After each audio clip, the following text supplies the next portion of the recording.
Welcome everyone. ഇത് ഒനിയുടെ 21 inch ഫ്ലാറ്റിൻ്റെ T വിയാണ്. അപ്പോൾ ഇതിൻ്റെ കംപ്ലൈൻറ്റ് എന്ന് പറയുമ്പോൾ ട്യൂബിൻ്റെ ബാക്കിലൊരു യോക്കുണ്ട്, അത് കംപ്ലൈൻ്റാണ്. അപ്പോൾ ടി വി ഓൺ ചെയ്തിട്ടുണ്ട്. അപ്പോൾ സ്ക്രീനിൽ ഞാനത് കംപ്ലൈൻറ്റ് കാണിച്ചു തരാം. ഈ യോക്ക് കംപ്ലൈൻ്റ് ആയിട്ടുള്ള ഒരു സംഭവം ഇപ്പോൾ വരും സ്ക്രീനിൽ. ഇപ്പോൾ ഇതാ നടുക്കൊരു ലൈൻ വന്നിട്ടുണ്ട്.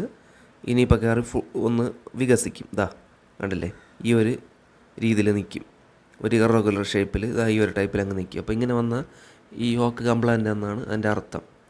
പിന്നെ ഇവിടെ ഒരു കാര്യമുള്ളതെന്ന് പറഞ്ഞാൽ ചിലവർ ഈ യോക്ക് റെഡിയാക്കി ഇടും. സംഭവം ഞാൻ കണ്ടിട്ടുണ്ട് റെഡിയാക്കി ഇടുന്നത്. ചിലത് റെഡിയാക്കാൻ പറ്റും, ചിലപ്പോൾ റെഡിയാക്കാൻ പറ്റില്ല. അപ്പോൾ ഇതാണ് നല്ല നൂരിയ യോക്ക് കംപ്ലൈൻ്റ് ആയിട്ടുള്ളത്. പിന്നെ യോക്ക് ഇടുമ്പോൾ ഒരു പ്രശ്നമുള്ളതെന്ന് പറഞ്ഞാൽ ചിലത് കളർ പാച്ച് അടിക്കാനും കൺവറൻസ് വരാനുള്ള സാധ്യതയൊക്കെ ഉണ്ട്. ചിലത് ബ്രഷ് ഇളകി കളയേണ്ടി വരും, ചിലത് ബ്രഷൊക്കെ അഡ്ജസ്റ്റ് ചെയ്തൊക്കെ വെക്കേണ്ടി വരും. അപ്പോൾ നല്ല ടാസ്ക് ഉണ്ട് ഇതിൽ. ഇപ്പോൾ കൺവറൻസും കളർ പാച്ചും ഒക്കെ വന്നാൽ ഇത്തിരി ബുദ്ധിമുട്ടാണ് മാറ്റാൻ. അത്രയും നല്ല ടൈം എടുത്ത് ഇരുന്ന് മാറ്റേണ്ടി വരും. ഓക്കെ, ഇപ്പോൾ ഇവിടെ ഇപ്പോൾ അതാ വേറെ യോക്ക് ഇട്ടിട്ടുണ്ട്. ടി വി ഓൺ ചെയ്തു. ഇപ്പോൾ കറക്റ്റായിട്ട് ഫുൾ സ്ക്രീൻ ഇതാ വന്നിട്ടുണ്ട്, ഗ്രീൻസൊക്കെ ആയിട്ട്.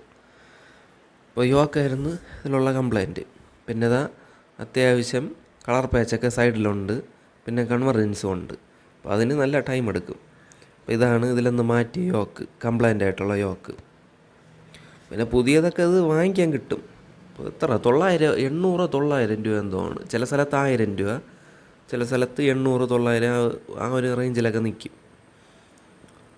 പിന്നെ ഇവിടെ ട്യൂബും കാര്യങ്ങളൊക്കെ ഉണ്ട്. അപ്പോൾ അതിലൊന്ന് ഇളക്കിയിടാനും പറ്റും. ഡൾ ട്യൂബൊക്കെ ഉണ്ട്, ഒനിയുടെ LGയുടെ ഒക്കെ. അപ്പോൾ അതിലൊന്ന് യോക്ക് ഇളക്കിയിടാന്നതേ ഉള്ളൂ. പക്ഷേ ഇതാ കണ്ടില്ലേ, കളർ പാച്ചൊക്കെ വന്ന് നിൽക്കുകയാണ്. അപ്പോൾ ഇതിന് ടൈം എടുത്തിട്ട് മാറ്റണം. അപ്പോൾ ഈ വീഡിയോ ഇഷ്ടപ്പെട്ട ലൈക്ക് അടിക്കുക, ചാനൽ സബ്സ്ക്രൈബ് ചെയ്യുക. Thank you for watching.